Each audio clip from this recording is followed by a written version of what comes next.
أعوذ بالله من الشيطان الرجيم.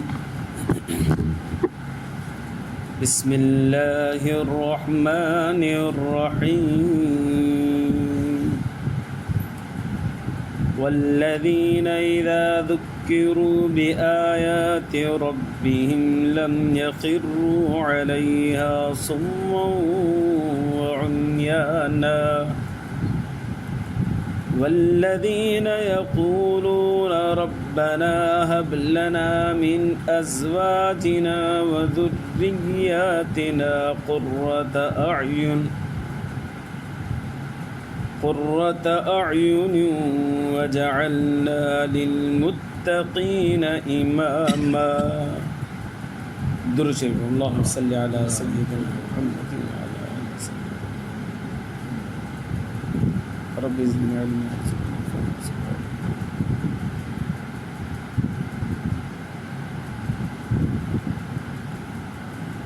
जब मुअज़्ज़ज़ मुहतरम मुकर्रम मुजाहिद मुवाहिद भाइरों दोस्तों बुज़ुर्गों,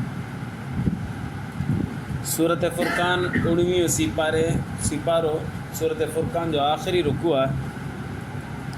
न आख़िरी रुकू जे अंदरि अल्लाह तबारक व तआला पंहिंजे महबूब बाननि जूं 16, 17, 12, 13 सिफ़ात ज़िक्र फ़रमायूं आहिनि। ख़ुलासे जे तौर ते जेके पढ़ी चुकासीं गुज़री चुकियूं उहे ज़िक्र कयां। नंबर 1 अल्लाह जा प्यारा बाना उहे आहिनि जेके इबादत गुज़ार आहिनि। नंबर 2 ज़मीन ते आजिज़ी सां हलनि था। नंबर 3 जॾहिं जाहिलनि सां मुख़ातिब थियनि था त सलाम करे हलिया वञनि था। नंबर 4 रातुनि जो सजदो ऐं क़याम कनि था पिया, माना नवाफ़िल पढ़नि था। नंबर 5 जहन्नम जे अज़ाब खां डिॼंदा रहनि था। नंबर 6 ख़र्च में मयाना रवी इख़्तियार कनि था, न घणो हथु खुलियो रखनि था, न ई वरी कंजूस ऐं बख़ील थियनि था। नंबर 7 ख़ालिस अल्लाह खे सॾीनि था मुसीबत ऐं परेशानी में, अल्लाह सां गॾु ॿिए खे शरीक नथा कनि। पुकार सॾु मुसीबत में कंहिंखे सॾनि था त अल्लाह तबारक व तआला। नंबर 8 नाहक कंहिंखे क़तल कोन था कनि। नंबर 9 ज़िना नथा कनि। ऐं नंबर 10 बुरी मजलिसुनि में हाज़िर नथा थियनि, कूड़ जी मजलिसुनि में हाज़िर नथा थियनि। नंबर 11 जेकॾहिं अहिड़ी मजलिसुनि वटां गुज़रान थिए थो पियो त पोइ शराफ़त सां गुज़री हलिया था वञनि, उन्हनि जी तरफ़ तवजो ऐं ध्यानु नथा ॾियनि। पोइ दर्स में पाण हिन ॿिन्ही खे हिकु करे छॾियो, हालांकि इहे हिकु न आहिनि, अलॻि अलॻि आहिनि। कूड़ी मजलिस हाज़िर नथा थियनि। 10हीं सिफ़त इहा आहे, जेकॾहिं कूड़ी मजलिस वटां गुज़रान थिए थो पियो त पोइ वरी शराफ़त सां गुज़री हलिया था वञनि, उन तरफ़ ध्यानु ऐं तवजो नथा ॾियनि। इहा हिकिड़ी अलॻि सिफ़त आहे, 11 नंबर सिफ़त। हाणे 12हीं ऐं 13हीं अॼु पढ़ंदासीं। इरशाद बारी ताला वल्लज़ीन इज़ा ज़ुक्किरू बिआयाति रब्बिहिम, मुंहिंजा प्यारा बाना उहे आहिनि जॾहिं उन्हनि खे यादि दहानी कराई थी वञे पंहिंजे रब जे आयात जी, अल्लाह जी आयतूं उन्हनि खे पढ़ी ॿुधायूं थी वञनि। लम यखिरू अलैहा सुम्मुम उम्याना, अंधा थी करे उन्हनि आयतुनि जे मथां किरनि नथा। अंधा ऐं ॿोड़ा थी करे उन जे मथां किरनि नथा। छा मतिलबु आहे? मतिलबु इहो आहे त जॾहिं बि क़ुर जूं आयतूं ॿुधायूं थी वञनि त उन में गाफ़िल नथा वेहनि, बल्कि तवजो ऐं ध्यान सां ॿुधनि था पिया, कनि ॾेई करे शौक़ सां ॿुधनि था, दिलि सां ॿुधनि था ऐं अमल करण जी नियत सां ॿुधनि था पिया। लम यखिरू अलैहा सुम्मुम उम्याना जो मतिलबु इहो थींदो त तवजो ऐं ध्यान सां ॿुधनि था, अंधा थी करे उन्हनि जे मथां किरनि नथा, माना गाफ़िल न आहिनि, पर्दे में न आहिनि, सुता न आहिनि पिया। जेकॾहिं माण्हू ग़फ़लत इख़्तियार कंदो त बजाए फ़ाइदे जे नुक़सानु थींदो, ऐं थींदो आहे ईअं। सैयद अब्दुल क़ादिर रिंद रहमतुल्लाह अलैह वॾो जलील क़दर आलिम गुज़रियो आहे। ॿ दफ़ा पंहिंजी हिन मस्जिद में बयान बि करे वियो। हज़रत मौलाना अब्दुल क़ादिर रिंद रहमतुल्लाह अलैह गुज़ारे गुज़रियो।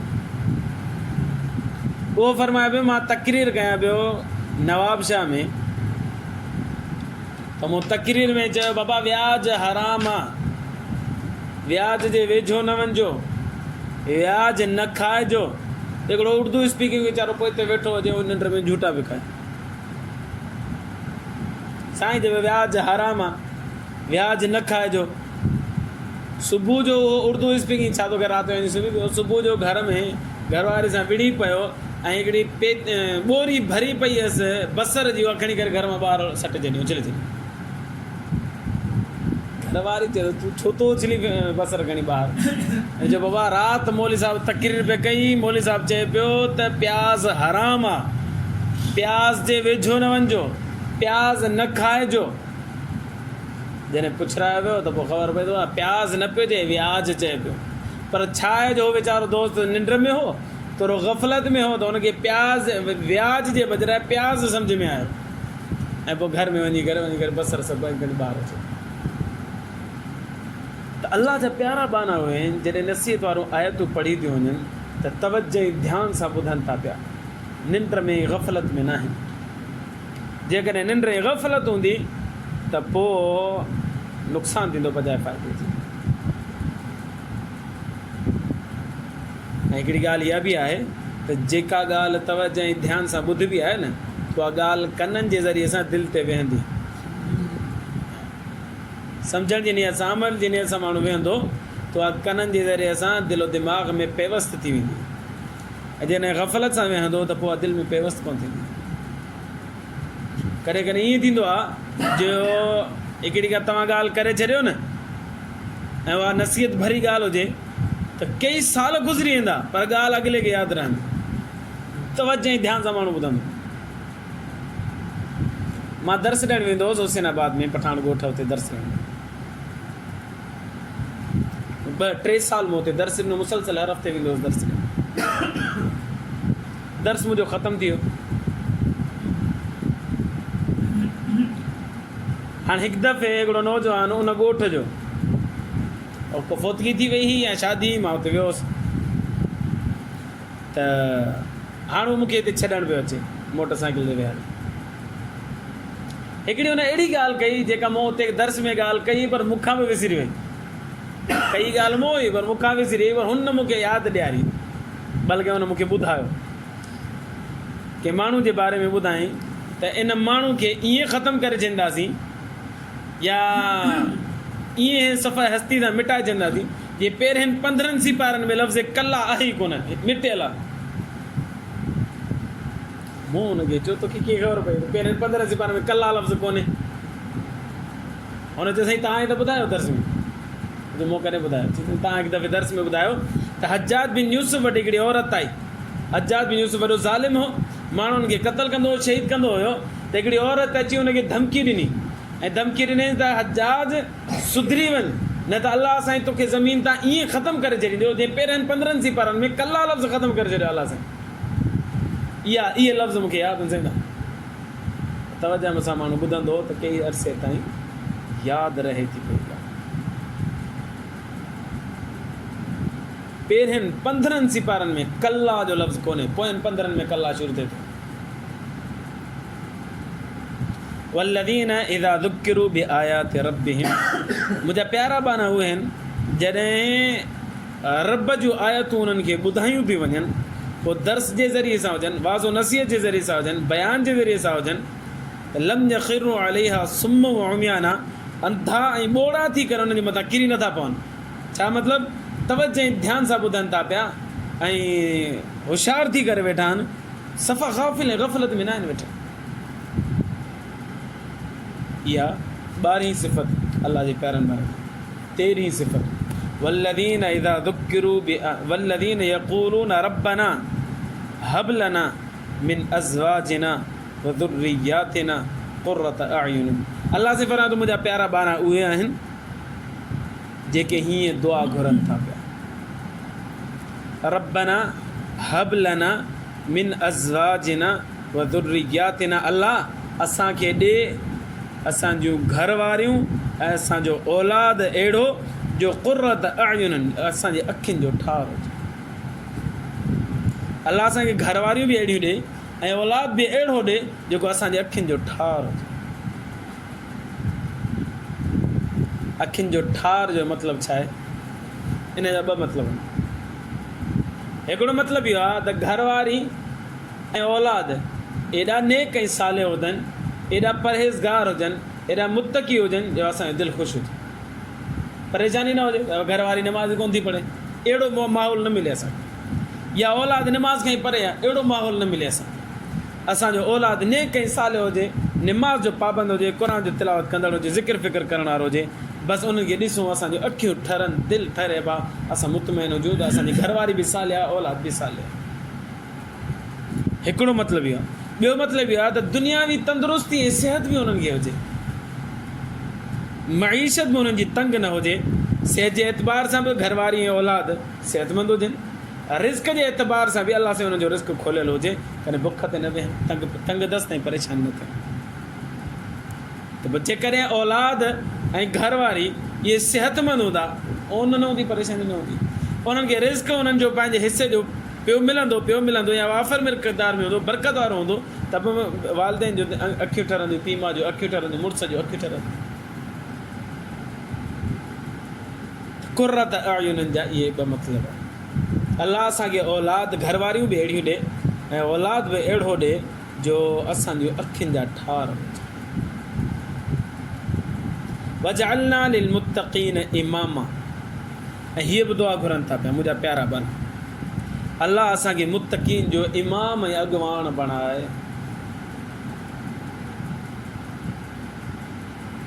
हिन जा ॿ टे मतिलब आहिनि। मुत्तक़ीन जो इमाम बणाए।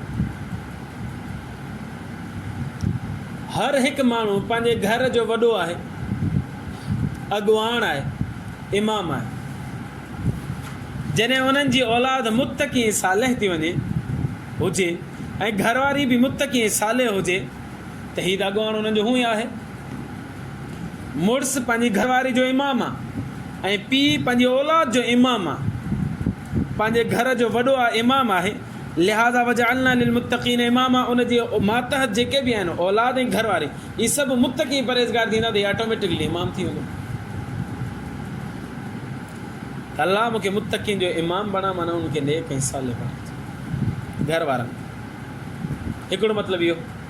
ॿियो मतिलबु, अलाह मूंखे एॾो मुत्तक़ी परहेज़गार बणा, एॾो सालेह बणा जो मुंहिंजे ज़रिए सां माण्हुनि खे फ़ाइदो पुॼे, मुंहिंजे वाज़ो नसीहत सां, मुंहिंजी ॻाल्हि सां, मुंहिंजे किरदार सां, मुंहिंजे अख़लाक़ सां माण्हुनि खे फ़ाइदो पुॼे। जॾहिं उन्हनि खे फ़ाइदो पुॼंदो, उन्हनि खे अमली ज़िंदगी में फ़ाइदो पुॼंदो, त उनजो सवाबु मूंखे ई मिलंदो। अद्दालु अलल ख़ैरि कफ़ाइलिही, जेको नेकी जी तरफ़ रहनुमाई करे थो, ईअं सम्झो ॼण उन पाण नेकी कई, त मां नेक बणिजी वञा, मुत्तक़ी बणिजी वञा, परहेज़गार बणी वञा ऐं एॾो बणिजी वञा जो माण्हुनि खे मूंखे ॾिसी करे उहे इबरत हासिलु कनि, नेक बणिजी वञनि ऐं उन्हनि जी नेकी जो मूंखे ई फ़ाइदो थिए। ॿियो मतिलबु इहो आहे। हाणे इहा घर खां ॿाहिरि जी ॻाल्हि आहे, आड़े पाड़े जी ॻाल्हि आहे, उथणी वेहण जी ॻाल्हि आहे, जेसि ताईं माण्हू जो हलणु फिरणु, घुमणु फिरणु, खाइणु पीअणु आहे, तेसि ताईं जी ॻाल्हि आहे। अलाह मूंखे एॾो साले बणाए छॾ जो मूंखे ॾिसी करे माण्हू पाण नेकी हासिलु करे। ऐं कॾहिं कॾहिं ईअं थींदो आहे जो के माण्हू एॾा नेक हूंदा आहिनि, एॾा नेक हूंदा आहिनि, एॾा नेक हूंदा आहिनि जो उन्हनि खे ॾिसी करे हसरत सां माण्हू दिलि चवंदो आहे अलाह मुंहिंजी औलाद खे बि एॾो नेक बणाए छॾ। अलाह इन जूं सिफ़तूं असांखे बि नसीब फरमाए।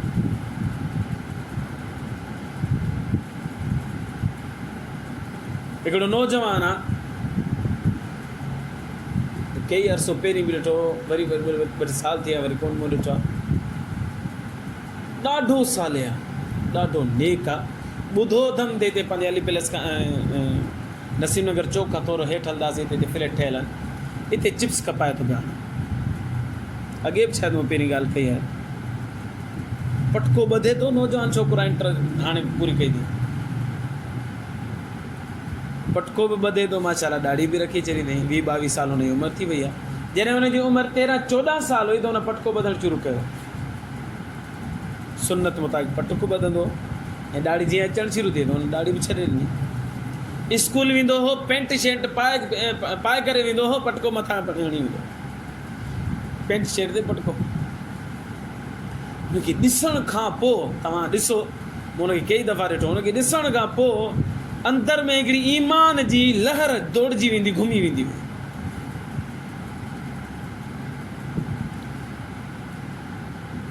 ऐं हुनजो दोस्त हिते पांडे ईंदो आहे नमाज़ पढ़ण जे लाइ, जुमो हिते ख़ासि करे पढ़ंदो आहे।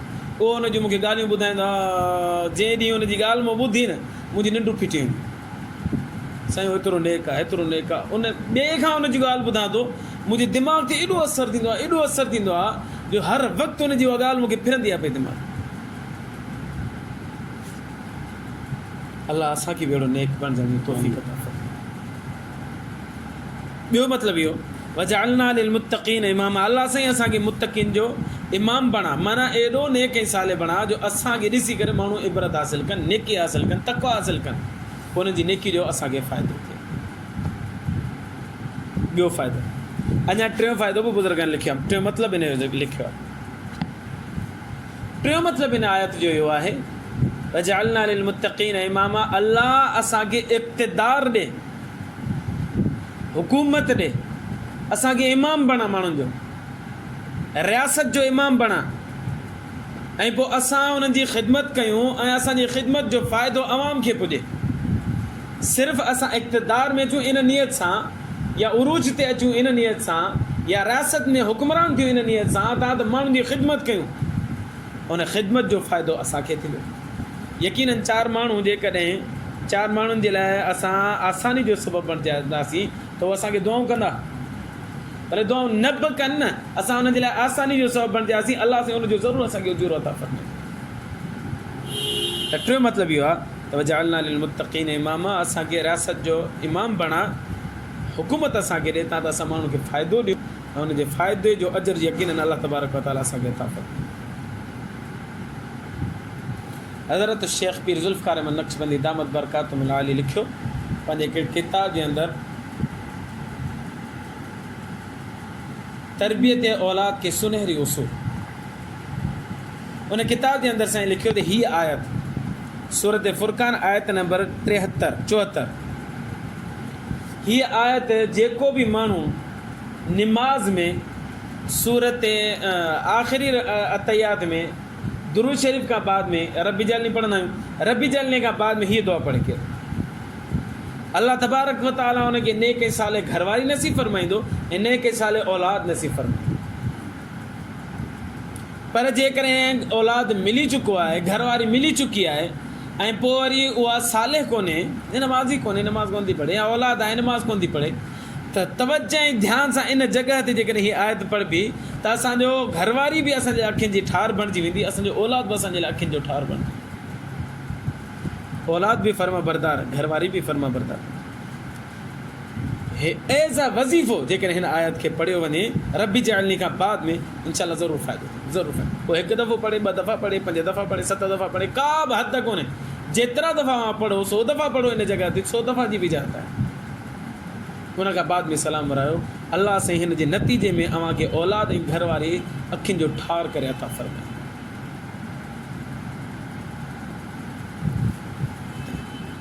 ॿारहीं सिफ़त इहा आहे त मुंहिंजा प्यारा बाना अलाह साईं फरमाईंदो उहे आहिनि जेके तवज्जो ऐं ध्यान सां अलाह जूं आयतूं ॿुधनि था।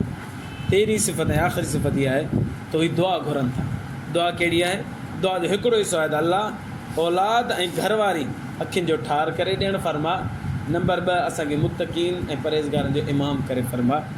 हुन जा 3 मतिलब आहिनि, या त घर जो इमाम, या इलाइक़े जो नेक ऐं साले माण्हू थी वञा, तव्हांजे इलाइक़े वारा फ़ाइदो वठनि जेसि ताईं पहुचाए, या त पोइ इक़्तिदार नसीब फरमा त उन्हनि सां असां रईयत सां असां सुठे नमूने सां पेश अचूं था त उनजो फ़ाइदो असांखे हासिलु थिए। बाक़ी हिननि जो नतीजो छा निकिरंदो, इन सालिहीन जो नतीजो छा निकिरंदो, जेके 13 सिफ़तुनि या 12 सिफ़तूं या 10 सिफ़तूं या 3 सिफ़तूं या 5 सिफ़तूं जंहिंमें हुजनि, उन जो नतीजो छा निकिरंदो आयतुनि में, अॻियुनि आयतुनि में अलाह सां ज़िक्र फरमाया। आईंदा दर्स में इंशाअल्लाह उनखे बयानु कंदासीं। अल्लाह का दुआ आहे, अल्लाह